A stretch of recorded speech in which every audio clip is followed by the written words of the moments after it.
Welcome back to the channel, guys. This morning I am fired up and we are talking about, is Nick Shapiro a fraud? Does he have no pull? Is he like a bunny, cute little cuddly guy that is more like bark than bite? Or is he actually exactly who he says he is? We're going to look into that. I am fired up about this. And we're going to look at an interview on Shasti Flossom Talks channel as well. I woke up to a bunch of messages. Ashley, what do you think about this? What do you think about what he said? What's your take on this? Well, I'm going to give you guys my take on that. And then we are also going to look at the end, after we're done that, I think it's very relevant to look at Blake Lively's response to Jed Wallace, I believe it is, that I have up here. Yes. So the opposition to Jed Wallace and Street Relations Inc. motion to dismiss the amended complaint, because I think it's very relevant to what we're talking about here, because good old Blake is saying that they can do certain things. So Justin Inside can do certain things without being caught, without anyone knowing, but not her. No, not her. That only works for Justin, guys. That only works for Justin Baldoni. She has no idea how to do that. It reminds me of Amber Heard, actually, now I think about it, on the stand. Oh my goodness. I got nothing done for that trial, by the way. I just streamed Emily D. Baker the whole time in the background, where she's like, I wouldn't even know how to leak something to TMZ. And then we have the TMZ ex-employee. Oh my gosh, I can't believe I forget his name now. But he more or less, without saying it, said it would only have been the owner of that video that leaked it, from the turnaround time of when they received it to dropping it in the media. It's like, no, it's everyone else. I'm innocent. I don't do those things. So good morning. Let me know where you guys are coming in from. Where you guys watching from? Is a nice day where you are. Hello, guys. It's so nice to see you. I'm sorry, I was baking donuts and bread. I love that. All right, let's get into this. I think what we're going to start with, we're going to bounce around this interview a bit. So bear with me here. Let me just pull it up. And I want to say, when I disagree with someone's arguments, I'm not attacking the person. I actually agree. It looks like Ravi from, let me just double check. So I get breakermedia.com. I have not read the article itself that he wrote. It's behind a paywall, to be honest, and I didn't pay for it. So what I'm going by is what he had to say with Shasti on Flossom Talk. And I actually agree with a lot of what he says. A lot of what he says. I think he has great points. And I love seeing someone that's totally neutral and kind of playing both sides of the coin and saying, bring kind of the devil's advocate position. But I also want to look at blatant areas where it's just simply incorrect. And I think one of the important things to know, and I don't know his history fully, is I've worked in the branding and marketing field for so long, and SEO and social media. I mean, that's my forte. That's what I do. And so someone like me that has that experience and is immersed in it every single day is going to, Morgan Tremaine, thank you so much. Spicy Draco, Morgan Tremaine, thank you. I watch his channel, and for whatever reason in that moment, it was slipping my mind. So someone like me that's completely immersed, and I'm not saying I always get it right at all. Please don't think I'm saying that. And someone that's completely immersed in that world sees things through a different lens. And I think it's beautiful that we all have different lenses that we can come in from. And there's just some incorrect information here. So we're going to jump around. The first thing I want to look at is what he says in regards to Nick Shapiro. Now, actually, I want to say this first. One of the things that I've noticed in regards to Nick Shapiro and the narrative that's going around with him since he really started to gain steam, especially with Black Box, Airbnb. I mean, let's just be honest, this video is going to be seen by no one. Every time my channel was getting so many more views, and then I started talking about Nick Shapiro and Black Box, and it was like in the gutter. That's all right. I'm going to still keep talking about it. But one of the things I've noticed is overall people are ignoring a lot of the evidence that's been there and a lot of the things that Nick Shapiro's done. And my husband had said something really cool this morning where he said either Nick Shapiro has lied about his experience the whole time, but no one in the White House, no one has refuted it. No one's come out and said, like, this guy was literally just a secretary. He was just a janitor. Why are you guys listening to him? No one said that. Although I don't know if I'd even believe it if they did, to be quite honest. So either he's lied about everything, and he was literally just sitting there with a notepad and pretend this is a pen, not a lip pencil. Okay, Obama's here today and so-and-so's here today and Brennan's here today taking attendance, which is bullshit. Or he's exactly who he says he is, exactly has the experience he says, and he's changing the narrative even on himself. Because when you understand how to manipulate media and control the narrative, you also understand how to control it and manipulate it with yourself as well. Oh my goodness. Hello, Court of Random Opinion. I love your channel. My gosh, everyone run over, subscribe. It's so nice to see you guys. Pennsylvania here, and it's dreary, rainy day. We had that yesterday. It was crazy. We were turning in the horses yesterday with trees cracking and falling all around us. It was quite interesting. Sometimes I think I need a reality show. All right, so 1305. Let's back up. And I don't attack the person, and I think he has amazing points. These are just the ones that I want to point out that can lead to misinformation or misunderstanding. And I don't think it's intentional at all. Okay, so where was it? And don't worry, I have slides for you guys. I came prepared. Sort of international diplomacy. And what Shapiro did at the CIA was not in any way operational. He was a deputy chief of staff. And what that means, as far as I could ascertain from my reporting, is, he's kind of making sure that all the wheels in the agency are moving. He's almost working directly for the director, setting up meetings, being the first person in the room before the meeting, the last person in the room after the meeting. I mean, it's a bit derogatory to call him kind of a secretary, but it's a very functional role. He's not in any sense in the field doing the work we would consider spy work.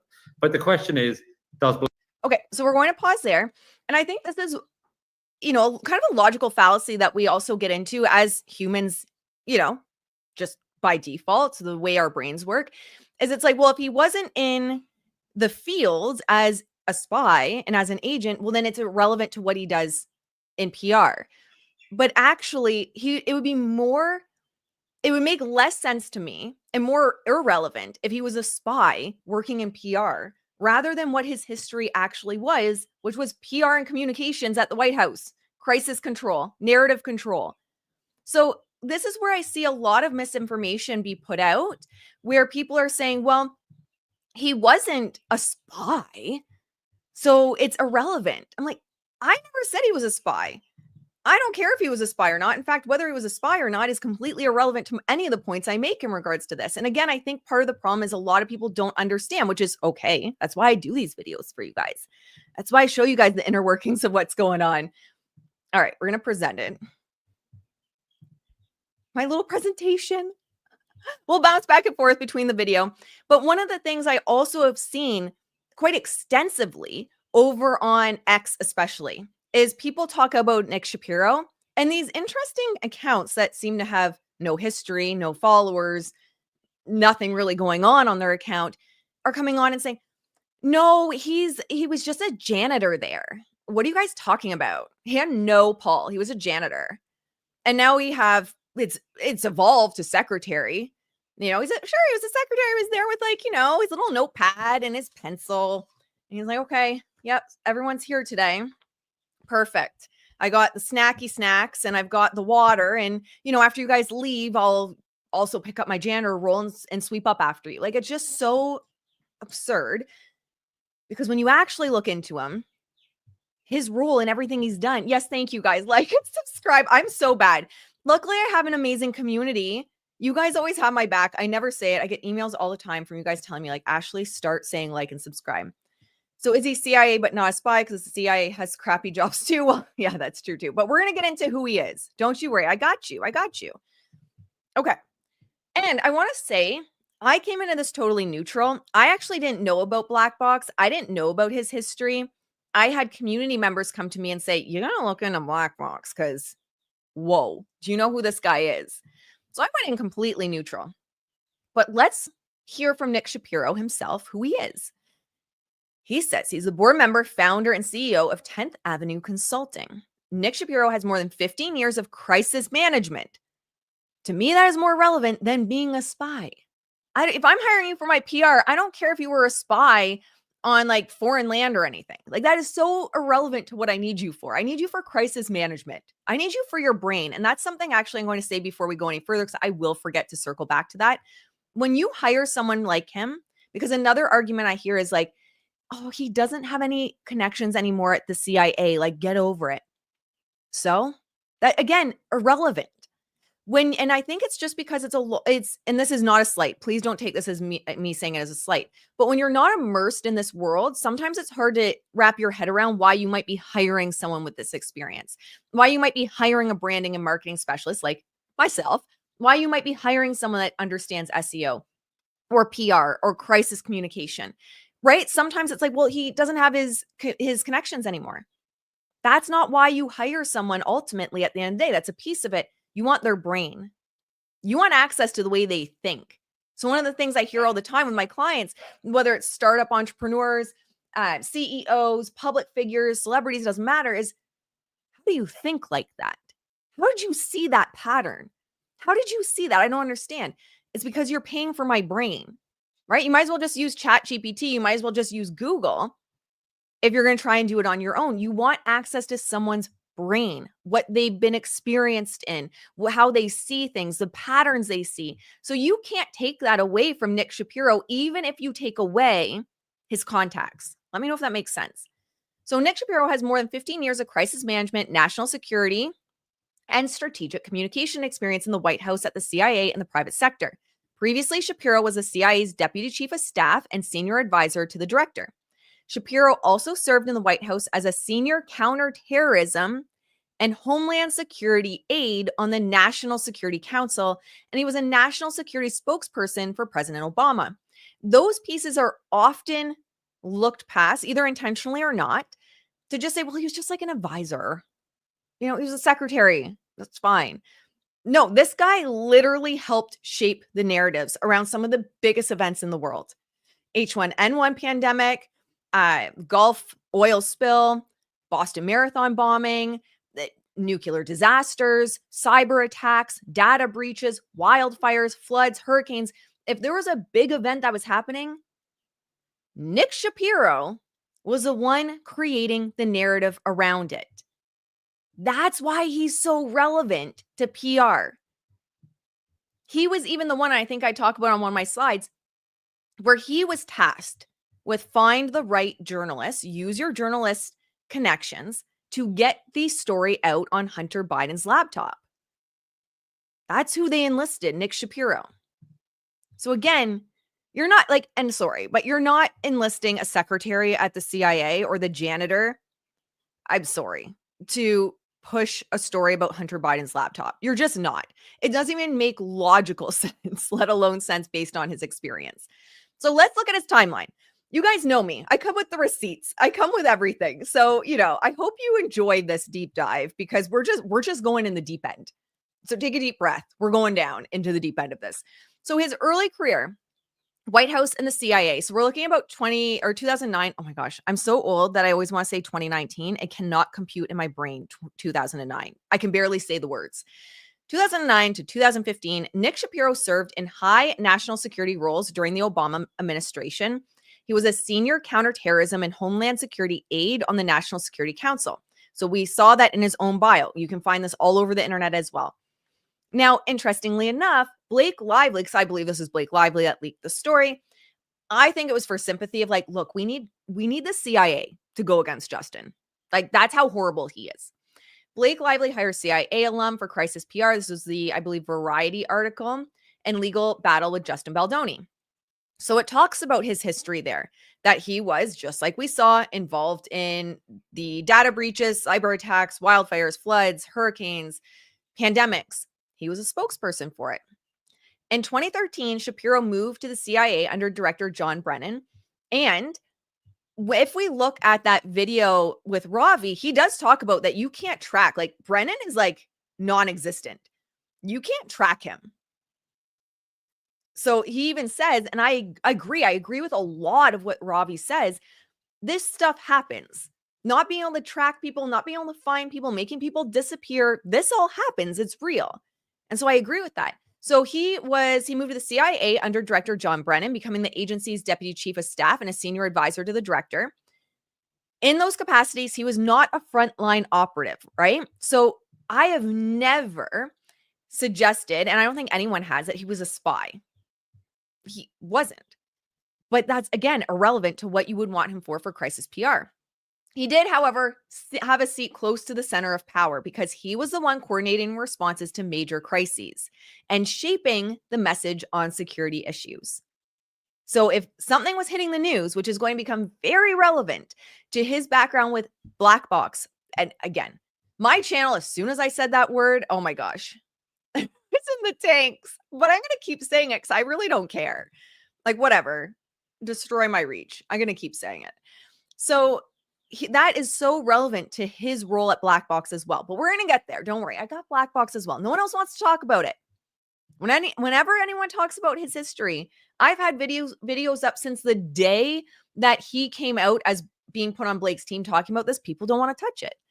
It's okay. Like, whatever. That's okay. I'll keep talking about it. So he was the one that was coordinating the responses. He was shaping messaging, and it was largely advisory because of his brain. The way these people think. When you're hiring a strategist, you're hiring someone for their brain and the way they see things. So he was largely advisory and what to do in these situations. And then he would do the strategic communications. So in Blake's role, like essentially PR. So yes, he was not top dog. He was not a spy, but he didn't need to be because he shaped the narrative. He helped shape a narrative in the way that fit the CIA, that fit people in power, that fit the way things wanted to be seen. You would have to use a Russian search engine to find Brennan. Probably.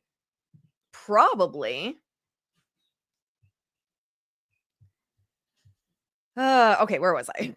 Now I'm just thinking in my head. I'm like, how would I get on there to get some insight on how my brain works? My brain's like, do that. Okay, private sector transition 2015 onwards. So he left government service in 2015 and soon leveraged his crisis management experience in the private sector. I will say, because what I hear a lot of is, well, he's got to be shit because, Blake's PR response has been really bad. One, I don't think Blake listens really well, if I'm going to be honest. I think her and Ryan think that they know better. So I would be skeptical that they're following the playbook, number one, is something I would say in regards to that. And he wouldn't be the only person on her team, right? So he might be preventing things from getting to the media, hiding things behind the scenes, making sure things don't, right? Like he's doing things behind the scenes. She would still have her PR team as well. And they'd all be working together. So it wouldn't just be him. Do you think him and his brain are doing a good job? Well, the problem is we don't know the fullness of his job, right? And that's what Blake alleges, or not, well, yeah, I guess alleges, and what we're going to look at. Don't worry, guys. We'll talk about that too. And then I'll splice it. So if you can't stay the whole time, I'll splice it and put in 2 different videos after. But she says Jed Wallace and his company Street Relations were the covert operatives in Justin Baldoni, Jamie Heath, and Steve Sarwitz's conspiracy to retaliate against plaintiff for speaking out. That he was a hired gun who executes untraceable campaigns on social media platforms. So, the tricky thing here, my friends, is I'm going to be honest, is if I'm going to be devil's advocate, the only real answer I can give to this is, I don't know, because I don't know if she's following what they're saying. I don't know who else is at the table with him. And I don't know the scope of his job. And we probably never will, right? He was tasked with like burying and hiding bodies with Airbnb. So, it wouldn't surprise me that maybe we don't, and we'll never know. We likely will never know the full scope of his job. So I genuinely can't give a good answer to that. My knee-jerk reaction wants to be like, hell no, this has been a disaster. But we don't know he wouldn't be the only one at the table for sure. So he transitioned over to his own company he transitioned over to Airbnb. I don't want to skip over Airbnb. He left government in 2015 and he leveraged his crisis management experience in the private sector. So he's brought his experience over. It's just like how I started out in branding and marketing. I studied it for myself. Back when I was a personal trainer, and I had a holistic nutrition business. I was studying and learning from like the top minds in Canada, branding and marketing for my own business. And then it just started to bleed over into helping other people. The way my brain worked with it was very effective in helping others as well. So it's just like he's bringing that experience into a new role, essentially. So he moved over to Airbnb. Let me know who here knows about the Airbnb story. Have you guys watched my content around that? Let me know if you guys have seen that, because he went over to Airbnb and it was crisis response. He became global head of crisis management of the Black Box team. That role was 2016 to 2020 from what we can find. He had operational authority to handle the worst case incidents at Airbnb properties worldwide. So his move from the CIA to kind of like this tech Airbnb company really showed the influence that he has, really showed the strategic response that he has. And after Airbnb, he departed that role about 2020. That's when he started 10th Avenue Consulting and began advising high profile clients. Again, we also don't know, guys. And this is why we have to, I know no one wants to hear this. However, you have to take a step back. Consulting as well could have been, here's your plan, hired once, here's your plan, implement it. Or here's what I would do, implement it. No one knows if he was brought on as a long-term consulting position or if it was a one-off. So, it's easy to get our emotions involved or be like, oh, he's doing such a bad job. We genuinely don't know the capacity of his role. And his role might also be to simply, here's what I think. He's not trying to convince you guys. Blake and Ryan know they're not going to convince you. So again, we have to, I encourage you to zoom out as if you are not someone that uses YouTube, that you are not someone that goes on TikTok, you are not on X, you are not watching like LawTube and the lawyers dissect this. Zoom out, because the vast majority of people, Google is still the number one search engine. YouTube is quickly catching up. Most people are getting their news from Google. Most people don't know what's going on. So I'm going to tell you right now, and if I was on her team, to be quite honest, I'd say, forget about them. You're not going to convince them anyway. Focus on Google. Focus on SEO manipulation. Focus on the stories that are going to make her look, whether you think it worked or not with her at the donut store, it did shift public perception if you look at overall public perception of her. That might upset you, but I'm here to just bring you the truth at the end of the day. And so it did work. So if you want my honest opinion, he doesn't care about, and no one on her team cares about trying to convince you that's watching this right now. They're going for the people on Google that aren't watching YouTube, that aren't watching videos like this, which is still the majority of the population, as hard as that is to believe sometimes. Okay. Black Box. Let's chat about Black Box. So he worked for Black Box, and they essentially paid guests and hosts millions of dollars after incidents in rental properties where things went wrong. Black Box, he ran it, consists of around 100 agents across the world. Many of these agents include those with military or emergency service backgrounds.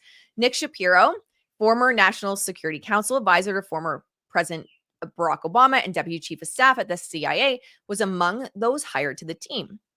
He had since left, but he described his experience with the Black Box team as similar to the White House Situation Room.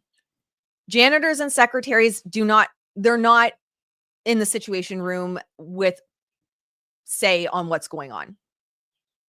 Because later they talk about how stressful the Airbnb team was, where the agents were crying, they were sick, like needed therapy over it. That's how bad the situation was. The secretaries and generators, oh my God. I was just on a call with a client who's a generator in human design. Now generators is stuck in my mind. Janitors, you're not getting access to rooms like that where you're understanding and hearing what's going on, and you have a stressful role within how it plays out. So Shapiro said, I remember thinking I was right back in the thick of it. This brought me back to feelings of confronting truly horrific matters at Langley and in the Situation Room at the White House. The black box team, ultimately, their job was to keep the dirtiest secrets of Airbnb out of the news. So there's this opinion piece. Maureen Callahan wrote it. She says, chances are you likely missed a terrifying and timely expose this week on Airbnb. That would be no accident. Chances are after all, if a global tech giant can't successfully scrub the internet of most traces to said expose, replacing such damaging publicity with the sudden launch of a 25 million refugee fund fed straight to People magazine on Friday, hey, they're just here to help. Such a company wouldn't exist in the first place. Airbnb's nightmare. This week's cover story in Bloomberg Businessweek details the inner workings of the company's secret global crisis team, deployed for years to cover up grapes, shootings, and at least one crime against a child. To the unspeakable acts to the tune of $50 million annually in payouts and non-disclosure agreements. It's a department known as a black box. So this team that he headed, when you dive into it, it is truly horrific acts that Airbnb was trying to keep out of the news. And this is also narrative control, right? Maureen says it beautifully. Well, it's not just scrubbing at the right time. And if you guys are frequent listeners of this channel and you've been following me, I talk about this all the time. At just the right time that an expose is coming out, Airbnb is pushing 25 million refugee fund. Look at all the refugees we're helping. Look at how good we do. Divert. Don't look over there. Look over here. This is all part of it. So that's exactly what happened. And that's why a lot of people with Airbnb didn't find out. And here's the thing, my friends, what I want you to keep in mind. Hypothetically, if Nick Shapiro is continuing to work, and it wasn't just a consulting one-off basis, because I get brought into businesses and brands as a one-off consulting basis. So I'll go in, I'll fix something for them, I'll get them back on track, and it's one time. I don't help you implement it. I don't help you in the day-to-day strategy of it. I don't help you with anything other than we get on a call, I fix your problem, and I give you the solution, and you go off and implement it. So in theory, he could have done that. However, let's go with the maybe. I've never heard of this before. Damn. It is wild. And all my videos on it are suppressed like hardcore. You're exposing Mr. CIA. Yeah. Oh, thank you. You guys are so kind. So what we're looking at with this is not just the fact that they're preventing certain things getting out, but they're hiding certain things. So I want you to think of anything that you see in the media in regards to Blake and Ryan. Even the things that good friend of the channel, good friend of mine, Elsie of Els Rich TV over on YouTube, even things that she finds. What if there's worse that he's scrubbing? What if all of that you're actually seeing is a diversion? It's meant to say, look over here, not over here. And this is what I really want to challenge the listeners and viewers of this channel into, is more critical thinking around it. I'm not saying you're not critical thinkers, but go even deeper into critical thinking. In what ways is maybe a strategic thing pulling my attention this way, but that other thing that's never going to see the light of day is disappearing over there? The best branding and marketers, here's the thing. This is something I say to my clients all the time. The best in branding and marketing, you don't know you're being marketed to. Subtle. The best in PR, you don't know things are being hidden. You don't know. Crisis PR, someone like this, you never know what never saw the light of day. That's the whole entire point. So if you think that, well, Ashley, he's doing a shit job because look at all the stuff that's coming out, what is he preventing from getting out? I just want you guys to sit with that, because the whole point of this is that you don't know. You never know what they're hiding. Actually, I think I have this article still up. Let me see if I have the link here, because I had not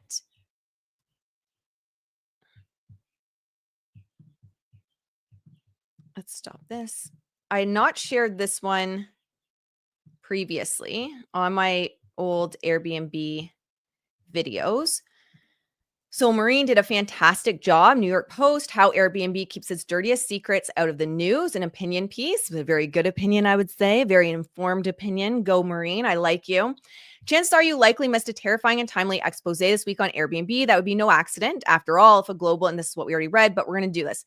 If a global tech giant can't successfully scrub the internet of most traces to said expose, replacing such damaging publicity with the sudden launch of a 25 million refugee fund straight. And this is the thing. Pay attention, guys. Fed straight to People magazine. What have I said over? I'm going to get gray hair. Guys are going to give me gray hair sometimes because people keep saying, Ashley, he's not CIA anymore. This is what you want. Someone that can feed it straight to an outlet. And we know that Nick Shapiro, you can find this on Google. If I can find it without contacts at the CIA, anyone can find it. You can find it straight on Google in multiple articles. Nick Shapiro was the one that was enlisted to contact his journalist contacts to feed the story of Hunter Biden's laptop. So you want someone that can do this.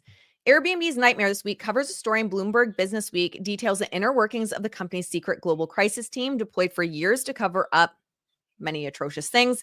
To the unspeakable acts, the crime against a child is horrific. It's all horrific. They were hiding body parts. Like Nick Shapiro was literally hiding body parts. Duck should be different. It is, but the problem is it's not. No one's using it. I hate to say it, but this is the problem, guys. No one uses it. Google, you don't have to trust me. I bring you guys verifiable facts. Go check it out. Go check out online what the number one dominating, like over 90% is. It's Google. That's why you're also going to see when people do SEO manipulation, it's not that they don't care about duck, whatever, go or whatever it is. It's because it's irrelevant. It's so irrelevant that they don't even care. So they're going to work on Google SEO manipulation and figuring out Google's role and how to manipulate that platform, because that's like over 90%. I can't remember the stat off the top of my head. We've talked about it in a different video where I had the stats ready. So this department is known as Black Box, but yes, DuckDuckGo or whatever it's called is one that's harder to manipulate just because no one cares, to be quite honest, because it's insignificant in the bigger picture. Former Black Box employees who have dealt with, and I'm going to tell you guys, I have people reach out. Hello, it's so nice to see you. Welcome to the chat. I have people reach out that are in PR, crisis PR, marketing, that have gone to the fancy Ivy League schools that send me emails and they're like, holy shit, I didn't even know about this. How do you know about this? Well, because I do good work for my clients, my honest clients. I do not work with anyone that's using it in a sketch way. But this is my job to know about. It's quite literally my job. And because my clients are public figures and they're building online social media businesses, I understand things in a different way than someone that maybe is used to helping people with brick and mortar. So it's just experience at the end of the day. And am I the one that knows the most in the world? I mean, probably not. I would imagine not. But a lot of people don't know this stuff, even when their specialty is PR, crisis PR management. So one ex-employee says, I had situations where I had to get off the phone and cry. That's all you can do. We're not going to get too much into the details because this video is already going to be destroyed in the algorithm, but you can Google it. There's a case of an Australian woman, then 29, staying in a highly popular Airbnb rental in New York City, first floor apartment on West 37th Street. It was 2015. She and her friends had arrived for a celebration. They picked up the keys to the Airbnb at a local bodega. That's simple. No questions asked, no IDs taken. After the ball dropped, the woman left her friends at a bar and went back to the rental. And I actually had people from Australia reach out and be like, this never hit the news until recently, until all the exposés happened. There's a lot of horrific things. We're not going to get into all of them. But hiding inside in the dark was a man with a knife, and he essayed her. When the police arrested him hours later, guess what they found on this person? A set of keys to the same Airbnb rental. How he got them remains unclear, but as any New Yorker knows, all it takes is a trip to the hardware store and $2 to copy almost any key. Now, sure, Airbnb could mandate or even encourage most hosts to have digital keypads to change the code after each rental for everyone's safety and security. So you have to imagine that. That's also, you get keys to an Airbnb, some creeper can go and copy those keys, and now you're sleeping in somewhere that it's just crazy. But profit margins, you see. Bottom line, money. The morning after this 29-year-old woman was essayed, Airbnb's crisis manager, Nick Shapiro, shows up. He's the one that gets the call to make it go away. And I'm telling you, this stuff did not hit the news until the exposés happened. So it worked for a long time. And he eventually told Bloomberg during the expose that it brought him back to feelings of confronting truly horrific matters at Langley in the Situation Room at the White House. That's where that quote comes from. Within hours, Airbnb moved this young woman to a hotel, flew in her mother, then flew them both back home to Australia, promising to cover any trauma-related costs. Within days, the company was scouring court documents to see if Airbnb was mentioned. It was not. And the story never made the news. 2 years later, Airbnb paid the woman $7 million in exchange for her silence. Hello, Monica. It's so nice to see you. Yes, very lovely. And I agree with a lot of what he says. And if he sees this, I hope he doesn't see this as a personal attack at all. Like I said, I challenge arguments. I don't challenge people. And that's how I hope, even in the comments, that I would love for this community to come together, is we challenge arguments. We don't challenge people, because we all have different perspectives. And a lot, like I said, I get a lot of messages from high up people that they say, I never knew this. But it's also my job to know this, because social media is where my clients build their businesses. So for all the constant talk in DC of breaking up big tech, which we all know will never happen, why won't the federal government shoot a little lower? Could it be legal, or at least not illegal, but for an American company such as Airbnb to actively conceal felonies? They are actively, or were actively, concealing felonies. And Nick Shapiro was at the front of it.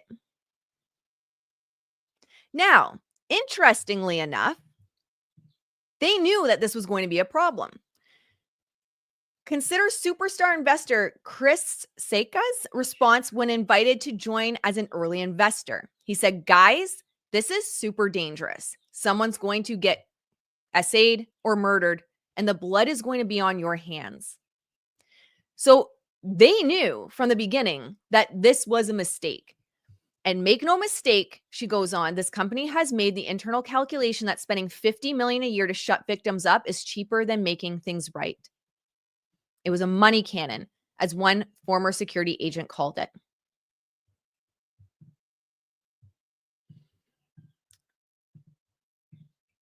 But Nick Shapiro's just the janitor or the secretary.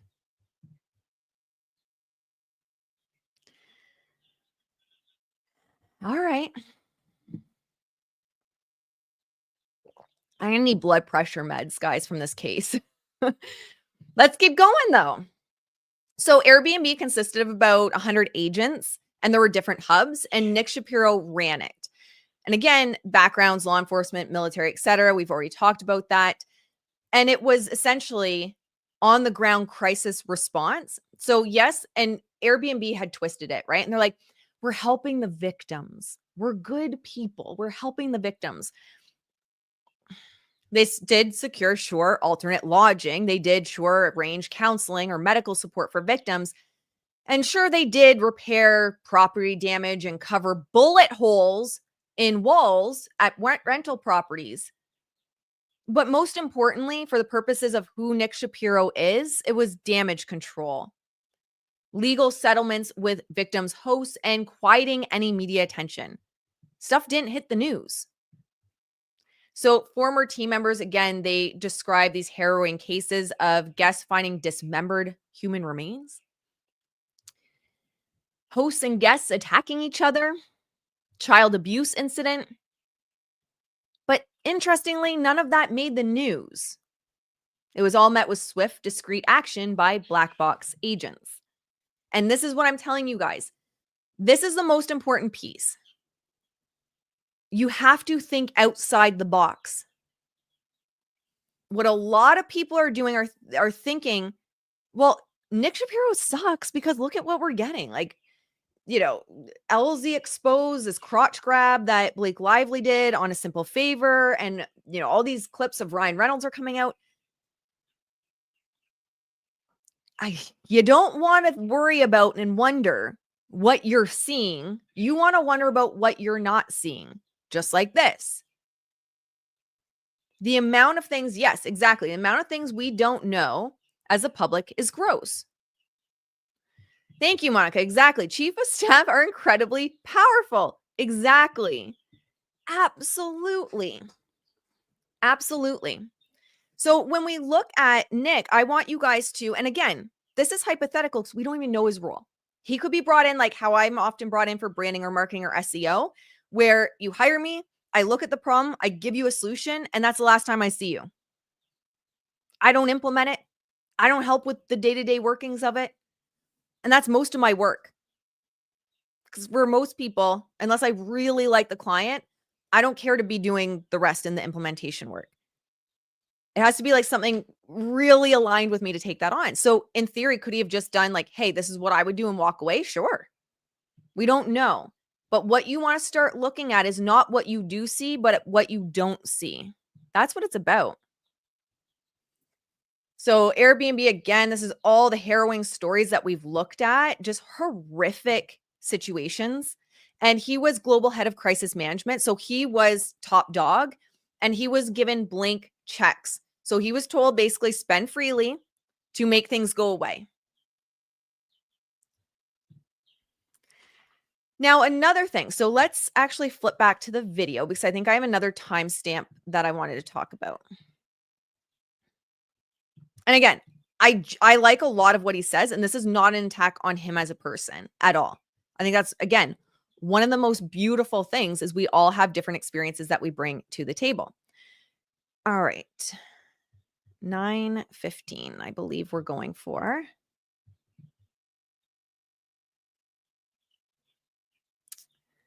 Yeah, let's do 9:15 first. We're jumping around, guys. These things, the CIA can manipulate opinion online.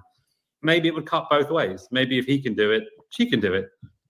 It seems more plausible to me that maybe people try. Actually, one thing we heard is in Hollywood, in a moment of crisis, as you might know, Sheshti, because you've prompted a few crises in Hollywood, people tend to get very, very panicked. They're in a very controlled world, Everything is controlled. They get the brand of water they want. They get the temperature just right. You've done these junkets before, and there's someone sat right here, and if you ask a question they don't like, your interview is over. And so these very, very controlled environments, and they go out into this world, this kind of wild west of internet public opinion, and they're lost and they're scared, and they will hire someone who makes a claim that they can do this stuff. From what we found, Shapiro is not actually making that claim, but they will hire someone who can come into a room and say, "Don't worry, I've got it. I have a way. Don't worry about it." And they give you a wink, and that makes them feel better. And so I think to some extent, we're just going to pause there for a second. And I just want to say this. Yes, Nessie, they spun the crotch grab as prearranged with cast crew, unlike what Baldoni did, turning it into a PR win for Lively. Yep. And you can see that in the comment section in a lot of what's going on. You're right. It was spun. Absolutely. Good catch. To some extent, we're living in the fantasy of a Hollywood A-lister about what's possible when they want to crack the whip.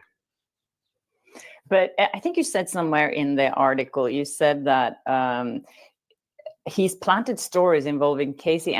Okay, that's not relevant. Okay. I think there was one more spot. So addressing the fantasy, like, could this be done? Maybe, but it's kind of like more of a fantasy world that it could be done.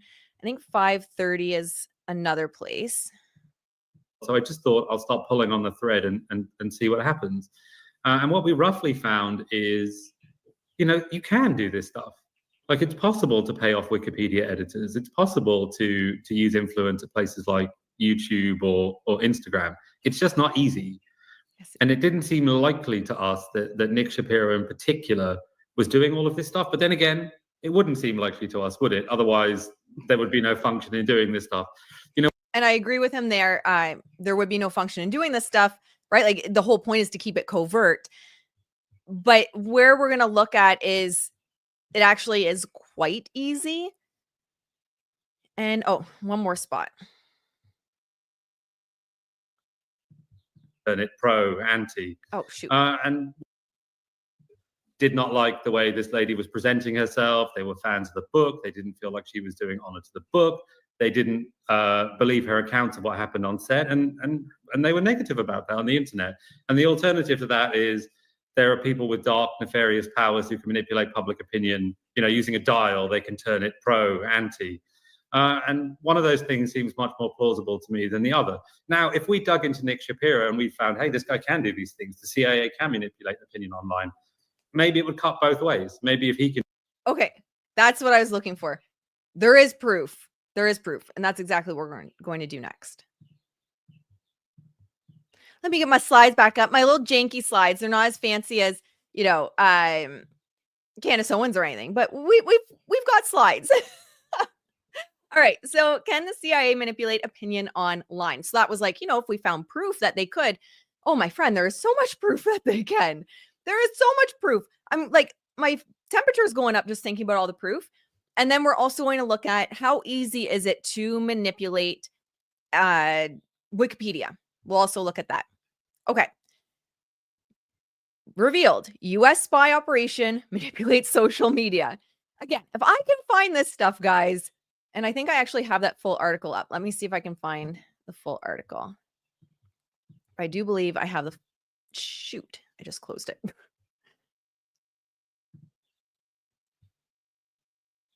Okay, let me see if I can get back up.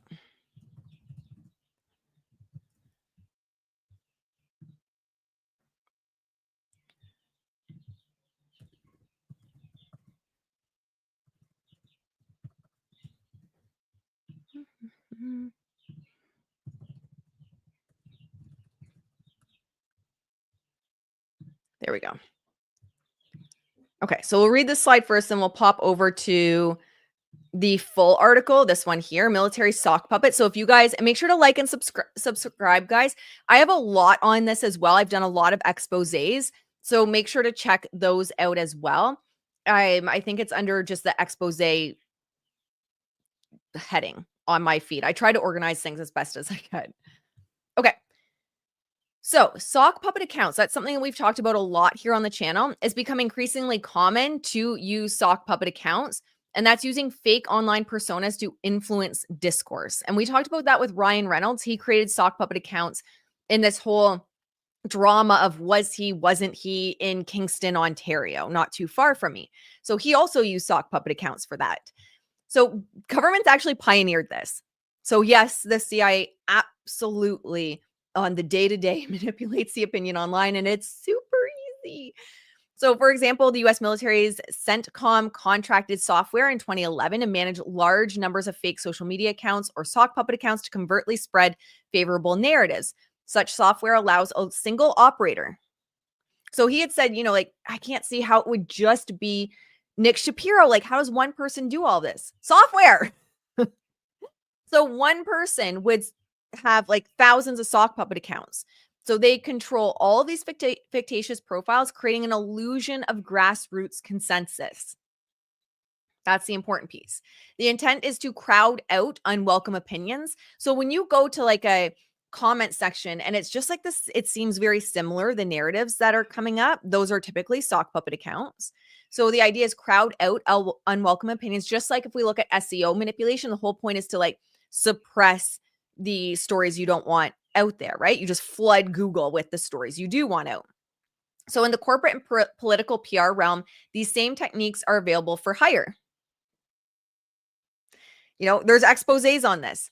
They've shown that there's teams that go on with these bot accounts to sway elections and reputations globally. This isn't like conspiracy. This isn't Ashley has nothing better to do but come up with conspiracy theories. It's actually proven and true. So when we look at, whoops, why is it doing that? Now it's not even going to let me share the watch. It won't even let me share it. It's like no sharing for you anymore. Okay. I'm going to just open the door because it is so hot in here. Now I'm stuck in my blanket.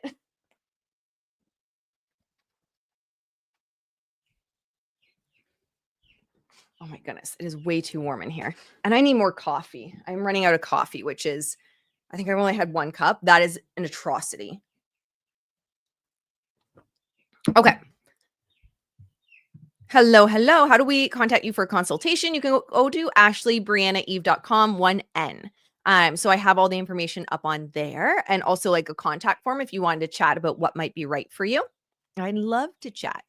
Okay, so revealed US spy operation that manipulates social media.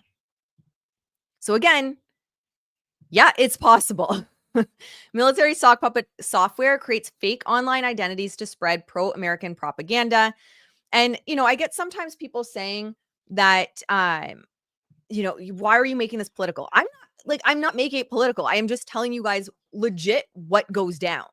It's not political. I'm not even American. So there's that as well. The US military is developing software. So this was, where's the date on here? 2011. Thursday, March 17th, 2011.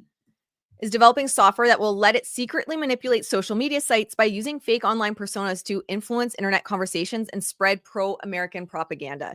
A California corporation has been awarded a contract with the United States Central Command, CENTCOM, which oversees U.S. military or U.S. armed operations in the Middle East and Central Asia, to develop what is described as an online persona management service that will allow one U.S. serviceman or woman to control up to 10 separate identities based all over the world.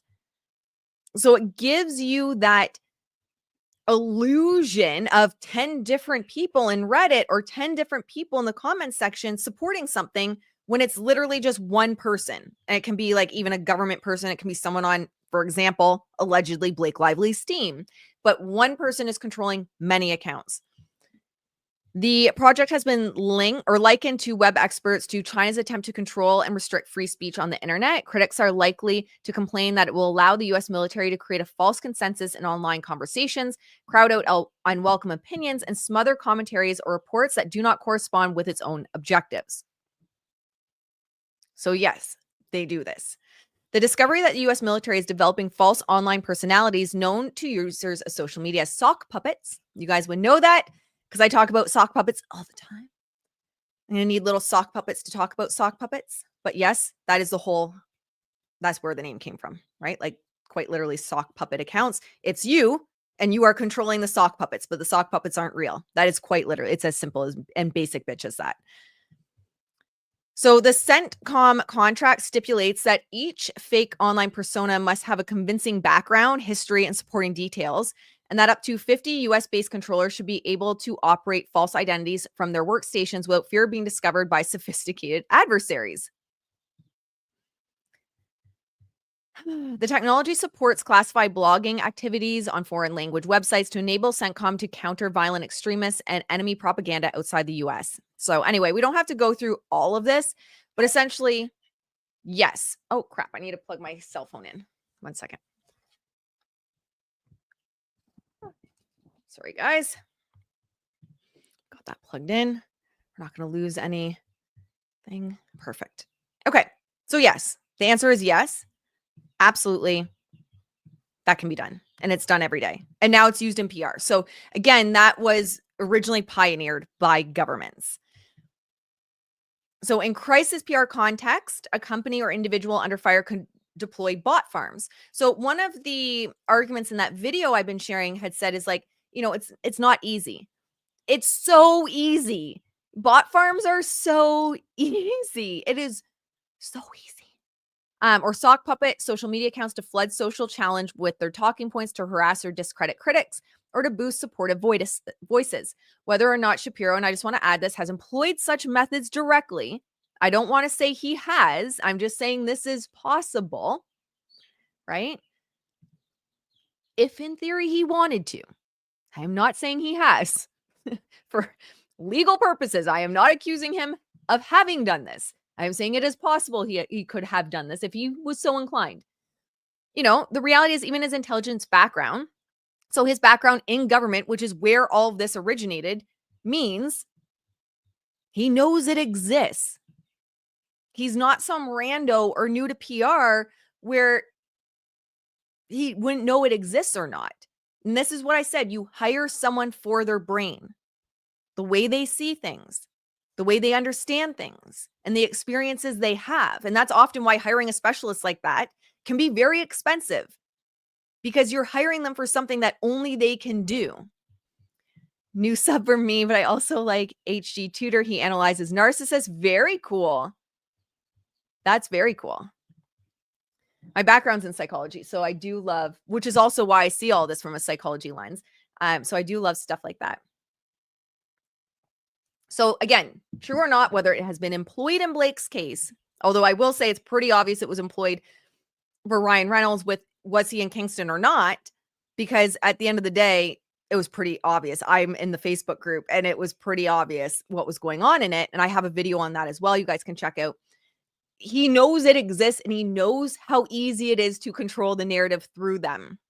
So manipulated media campaigns are also a key tool in crisis PR warfare, and that's the strategic release of information or misinformation to shape the media narrative.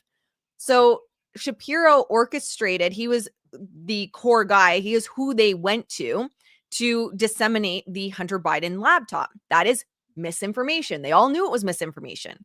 There's even now you can go and find, again, online, where the CIA was kind of going back and forth about the best headlines to have to hook people in and to make it as salacious as possible. So Nick Shapiro, he helped orchestrate that. He noted that the IC leaders who have signed this letter worked for the past for, okay, where am I? Okay, there it is. He provided Politico with the letter on Monday. So that came out. Former top aide Nick Shapiro under CIA Director John Brennan provided Politico with the letter on Monday. He was the one that took it. They enlisted him based on his journalist contacts. And they were kind of shopping it between a couple, and they ended up going with Politico. And it was because of Nick Shapiro's contacts. So again, yes, the CIA can absolutely shape the narrative. Now, on the flip side, crisis PR can also involve suppressing or diluting negative coverage. We've talked about SEO manipulation a lot. So SEO manipulation can be, for example, something bad comes out about Blake Lively. And then all of a sudden, 30 or 40 magazines, online platforms are talking about her baking donuts. You want to look at, well, what was she trying to suppress? Not everything is SEO manipulation. There's also something called reputation laundering. It is not called that anymore because what does it sound like? It sounds sketchy AF, right? Because it kind of is. It's called reputation correction now in crisis PR. We're not laundering your reputation. We're correcting it. No, you're laundering it. So there's also something called reputation laundering in crisis PR. So we also have to understand there's layers to this. Not everything is SEO manipulation. SEO manipulation and flooding of Google is likely going to be intentionally to suppress something that hit the news already. You can't control it. It's out there. But how do we suppress that? So if someone types in Blake Lively news or Blake Lively updates or even just Blake Lively in Google, it's not the first thing they see. Because if that came out yesterday, the bad news, and they flood Google today with the news they want, like no one is going to page 2 or 3 or 4 or 5 or 6 of Google. Let's just be honest. People want the front page. So that's SEO manipulation, but reputation laundering is also something that is frequently done. Or reputation correction, which is going to, let me just back up a little bit. Essentially, on a very basic bitch level, reputation laundering or reputation correction is like something bad happened. Let's make you look like an angel now. So it might be, well, what Airbnb did. It wasn't just to suppress the story where they were launching this refugee $25 million to suppress the other story in the expose, but it's reputation laundering. It's like, but look at how good we do. Look at how great we are. Look at the good things we're doing. So say, for example, Blake Lively has a crisis. Reputation laundering can be the rebrand because it's like, we're fixing your image. We're laundering it, just like money laundering. So this, again, is also what we see with Airbnb. That 25 million fund for refugees. The articles, you can Google it, come out. You type in Airbnb around that time. What you get is Airbnb expands temporary housing support for refugees. You weren't getting the expose. on Airbnb. This is what would come up. Now, PR firms have been caught. This isn't it's not me I'm just guessing. It's not conspiracy. PR firms have been caught planting false stories about rivals. In highly publicized cases, Facebook in 2011 hired a top PR agency to secretly spread negative rumors about Google in news outlets and blogs. Now, the truth is, yes, if one side can do it, the other side can do it. Do I think Justin did it? No, honestly, from all the experience or all the evidence we have, it seems like what his team was doing was defensive. If something came out, they had a plan on how they would respond, which is normal crisis PR as well.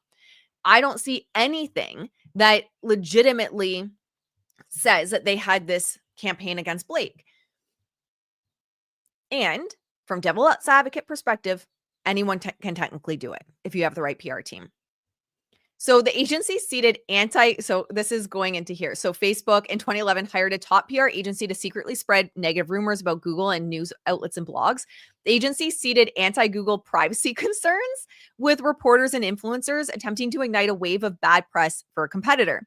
The incident, later exposed, shows how corporate PR operation can veer into disinformation. And modern crisis handlers won't hesitate to use whisper campaigns, leaked documents, open letters, or even fake grassroots news. So that's your astroturfing to shape a narrative and to protect their client. This also happened, and I got a little bit of pushback when this happened, but I stand by it. When we got that, like, HR complaints, do you guys remember when a lot of influencers had like these HR complaints that apparently there were multiple HR complaints that were made to Wayfair and against Justin Baldoni, and they just smelled off, like something smelled off about it? If you guys remember those. And there was a lot of kind of two sides of the coin where some people were like, no one should go forward with this because it's leaked, like it's seeded, it's intentionally from Blake's side to change the narrative and to get people chasing their tails.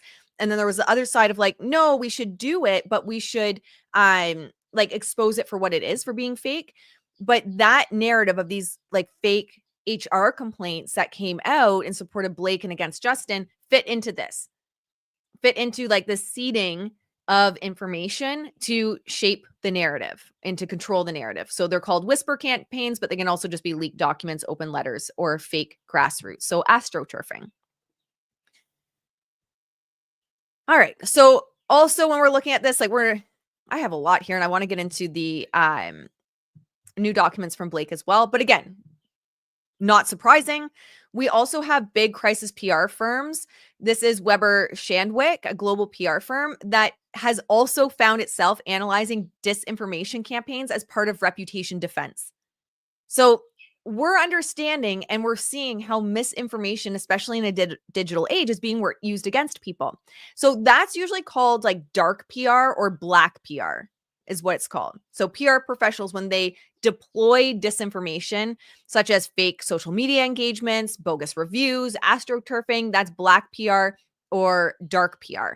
But right on their website, they talk about cyber and data security, misinformation defense, and that's part of what they help you with.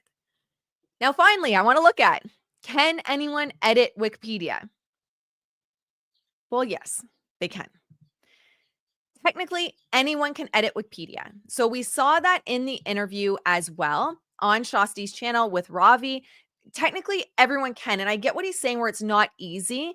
And I just want to explain, because I think it's simplifying something that is a little bit of misinformation. I don't think intentional, but let's have a look.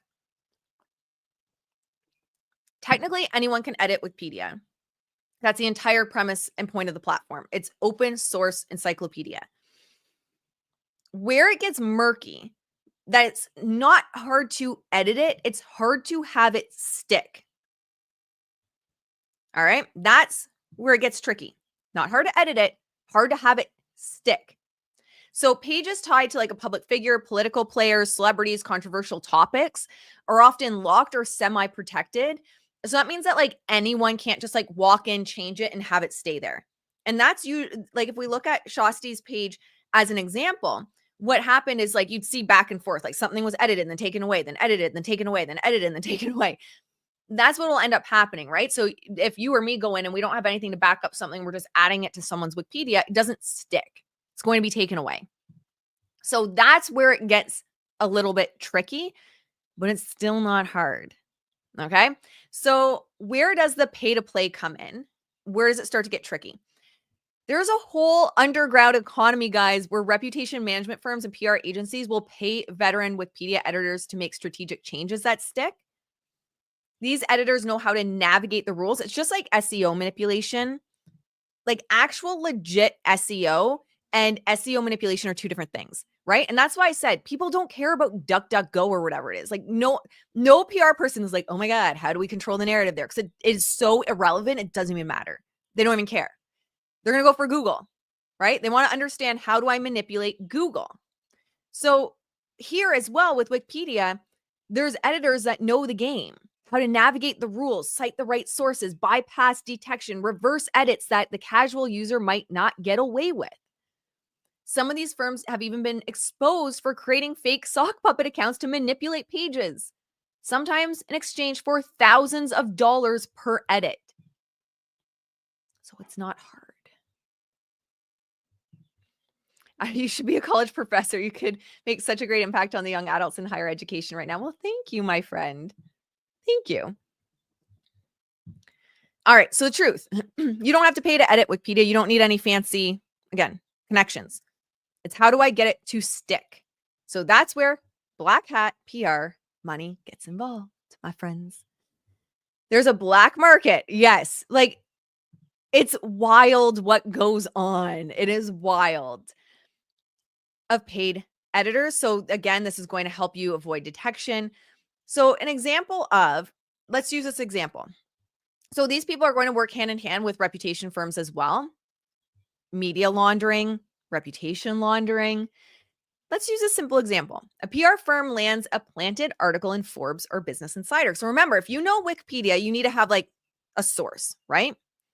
So you need to have a source. You can't just go on there and be like, oh, this person did this thing and, they're a predator and just trust me, bro. That's not how it works. You can't do trust me, bro, with Wikipedia. However, what you could do if you are a PR firm or if you are Nick Shapiro, you could land a planted article, a fluff piece, as they're often called, in Forbes or Business Insider. Well, look at that. Now you have your article to source. Now you have your article to say, hey, look, it's not just me. It's not just trust me, bro. Look at Forbes wrote this article. So you use it to support the edits on the Wikipedia page, which builds a perception of legitimacy and builds a perception of not just legitimacy, but it gets it to stick. This is called citation laundering, and it's a known tactic used by both corporate fixers and political operatives. It'd be better if I had tea to sip the tea, but not strong enough. I have coffee. So how are you guys feeling so far? Like, is this blowing your mind?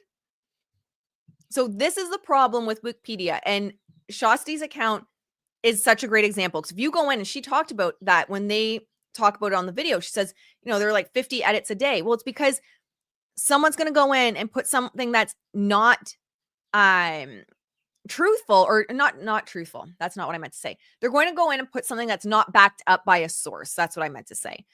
And then Wikipedia is going to go in and be like, that's not right. And they're going to take it out. Or a sock puppet can go in and be like, that's not right, and take it out. To get it to stick is the trick. But when you're represented by WME or these big agencies, it's not hard to get fluff pieces, put in planted articles, essentially, that you can then source. Then you source it. Oh, and look at that. Now, you might say, I know this is long, guys. We've been going for a while. I hope you guys are enjoying this. You could say, well, actually, I thought they had to disclose conflict of interest. Yeah, they're supposed to, just like you're not supposed to do SEO manipulation. Technically, SEO manipulation is against the rules of Google. So if you watch some of my other videos, if you're new, make sure to like and subscribe. Check out some of my other exposés that are on the channel. So if you or I go to your blog on your website and you put in an article about yourself with a certain headline and pictures, and then you go over to LinkedIn and you post the same thing, right? And you think, how innocent? It's just, I post it on my website. It's a great article. It's a great blog. So I'm going to post it as an article on LinkedIn. Well, guess what, my friend? You're screwed in the Google algorithm because you just did SEO manipulation. Yep, I'm not even joking. So neither articles are going to trend and neither of them are going to be seen. But someone with pull, someone with, understanding the loopholes can get 15, 20 articles pushed out. And if you look, so now just start to use like that mindset. If you look and you're starting to see SEO manipulation, you might notice that the headlines are just slightly different. And some of the pictures are different, but it's the same kind of pictures that are used, or most platforms have the same picture. And the content itself is pretty much the same, but not identical. So they use these loopholes. I'm glad you're enjoying. So they use loopholes. That's all it is. And that's also why no one's wasting their time and money and resources trying to figure out some of these other search engines. You want to figure out Google. And also, people aren't worried about people that are watching this. I'm going to be honest. Nick Shapiro he's not trying to convince you. I'm sorry to say it. He doesn't care. You guys are lost causes at the end of the day. He's not trying to convince you. These people are trying to convince those that are searching Google at the end of the day, which is the majority of the population. All right. So undisclosed conflict of interest, COI editing. Wikipedia requires editors to disclose if they have a conflict of interest, but many don't. They create alternate accounts that look like regular users, sock puppet accounts.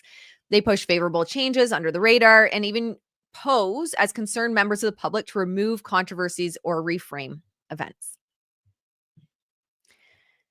Wikipedia requires you to disclose that, but most people don't. Like it's known that people don't. And there were major scandals around this. Wikipedia PR scandal 2013, a firm offering paid Wikipedia editing services created over 300 sock puppet accounts. These were used to clean up the pages of companies and public figures for a fee.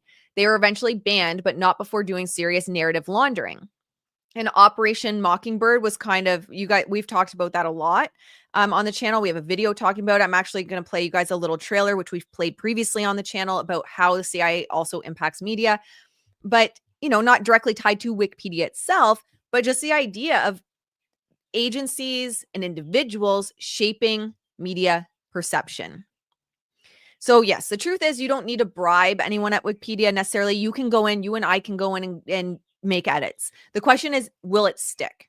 That's what the question is. But that's why you have someone like Nick Shapiro there, or any other crisis PR person that understands this, because they're going to be able to go in and make it stick because they know the rules of the game. And when you know the rules of the game, you also know the loopholes. So another thing, just again, going into this like conversation that was had on the video with Ravi, is like, if we had proof that the CIA could do these things. Let's keep going with the proof, shall we? Operation Mockingbird. So this was a covert CIA initiative from the late 1940s through the 1970s aimed at influencing media and controlling public opinion. The CIA recruited journalists and media outlets to disseminate propaganda and shape narratives favorable to U.S. interests, effectively manipulating both news domestically and internationally. There is a film, Spies Who Came In from the Cold, CIA and the Media. That's in, I haven't watched it in full, but I've watched some clips and commentary around it. I've also found, and this is on a previous video that we went into as well, there was actually on the intelligence.senate.gov, like it's an actual government website, looking into CIA's use of journalists and clergy in intelligence operations. You can find this. It is online. I have literally no special access to things like this. I have no CIA guy feeding me this. You can find it. And it was intelligence.senate.gov, and it's a hearing around the use of journalists and clergy in intelligence operations. All right, and then we'll watch this, which is Theaters of War, which is talking about the impact of the CIA and government on media. And again, this isn't a pro one side, pro the other. I genuinely never understand how that's pulled out of my content, because it's just information, but I'm just going to show you this as well. We'll pause it because there's music in the background. We'll do little pauses here and there just as a heads up so that we don't get copyright struck. So say you're a producer and you want to make a war film. You would walk into the entertainment liaison office in downtown Los Angeles. You say, I want to film an Air Force base, or I want an aircraft carrier, or I want some Black Hawk helicopters, or whatever it is. And they would tell you straight away, give us your entire script. And we've worked with Mr. Bay here since Armageddon, if I'm not mistaken, and hope to do more of the same. I've got a direct line to the Pentagon. Some people probably would say, well, yeah, I've heard of this, like the Top Gun, maybe Black Hawk Down, maybe some of the Marvel series. But what they don't know is how systematic this has been and how huge this operation has been. So we'll just give it a pause there. Yes, most of the things people label as conspiracy theories are conspiracy realities. I always joke that conspiracy theories are about 6 months ahead of the overall collective narrative. It's true. You can call it censorship. You can call it propaganda. It's all of these things.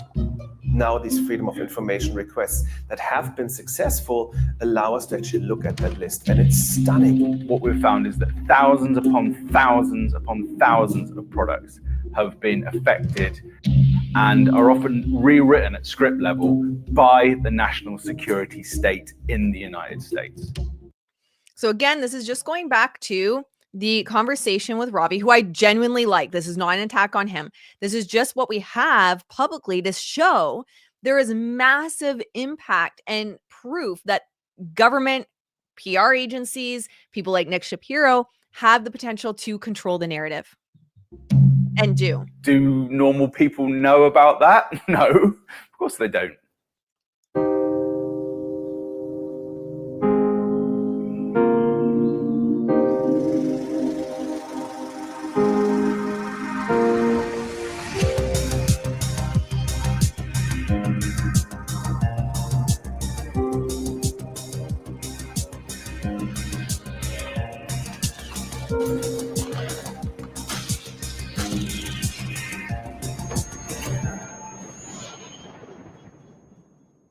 So that is the official trailer of Theaters of War.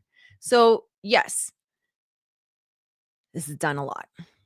This is absolutely what's done. So what I would say overall is kind of like to wrap this up, and then we'll get into the Blake Lively response to Jed Wallace, is one, I think a lot of people either intentionally or unintentionally are skipping over what Nick Shapiro's job actually was at the CIA and with the government. And then they're either deliberately or not skipping over his connection to Black Box and what he did with Black Box. So there's a lot there where, again, what I want to challenge everyone is stop looking at, because it's just missing the entire point, and you're feeding into the entire point of someone like Nick Shapiro, where you're like, but actually they're doing a shit job because look what we're finding out. What are you not finding out? What is not making it to the media? Look at Black Box. There was eventually a expose done, and that's the only time that all of this made it to the media. So stop looking at, or you don't have to. I'm not going to tell you what to do. At the end of the day, you're like, no, I'm just going to focus on what I see. And that's your prerogative for sure. I'm just challenging those that are viewers and community members here to start thinking of, like, one, what is not making it to media? And number two is something planted to get me from looking from here to here? And then as you're looking over here, something passes through.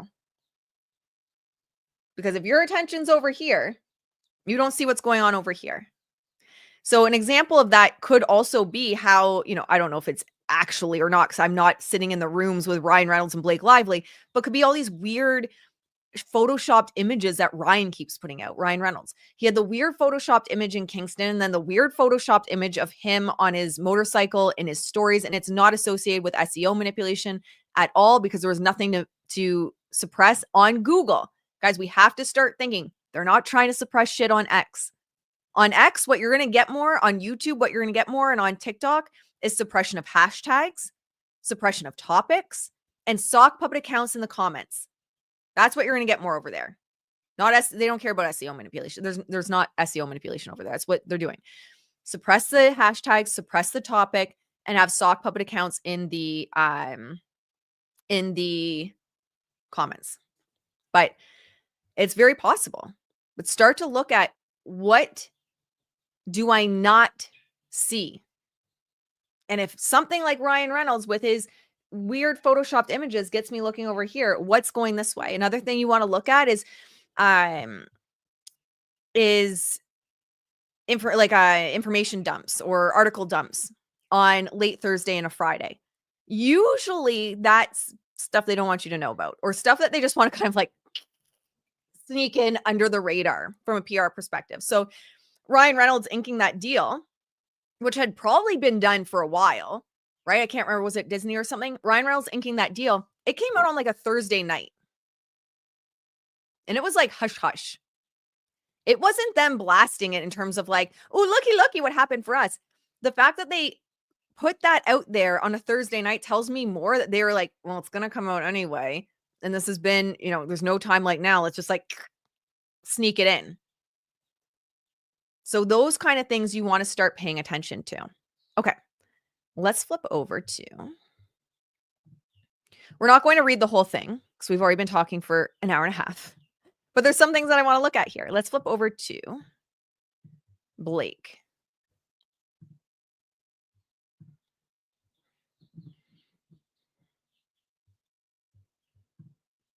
Okay, so last night, Blake Lively had submitted this, and it is Memorandum of Law in Opposition to Jed Wallace and Street Relations, Inc. Motion to dismiss the amended complaint.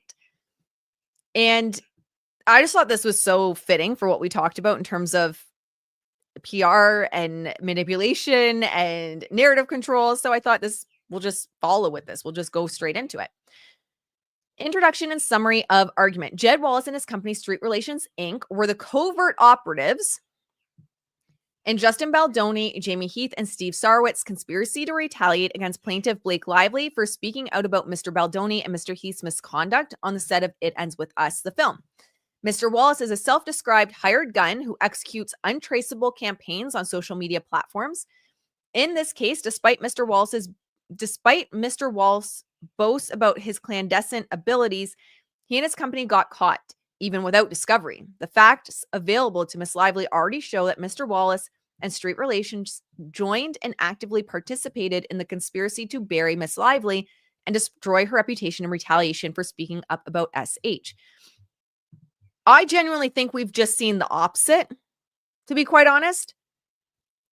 In my opinion, I am not a lawyer. I'm not a lawyer. And in my opinion, from what I've seen, I think we've seen the opposite. That it was more, it did look like Jed Wallace had kind of what I give people. If people hire me for branding and marketing, where I will say like, this is what I would do, or this is how I would approach it. And here's your plan, and off you go. But I don't see anything so far, not saying it couldn't happen, but I don't see anything so far that really says that they did this covert operative situation. The most interesting thing for me with Blake Lively is, again, this kind of conversation where Blake Lively is saying, we can't do that. What are you talking about? We're not doing that. We can't do that. Nick Shapiro can't do that. And her bots and sock puppet accounts are on X going, Nick Shapiro's just a janitor. He's just the secretary. How can he do this? Just bizarre. Yet she says, well, I can't do it and it's impossible for me to do, but Justin Baldoni can do it and Jed Wallace can do it. So what is it? Is it that you can do it and he can do it, or no one can do it? At the end of the day, that's what it is. Hello, Mel. It's so nice to see you. Sorry, guys, I'm behind. We have so much to talk about. Behind on the chat. The issue is that people misunderstand what Nick Shapiro's job was at the CIA. I agree.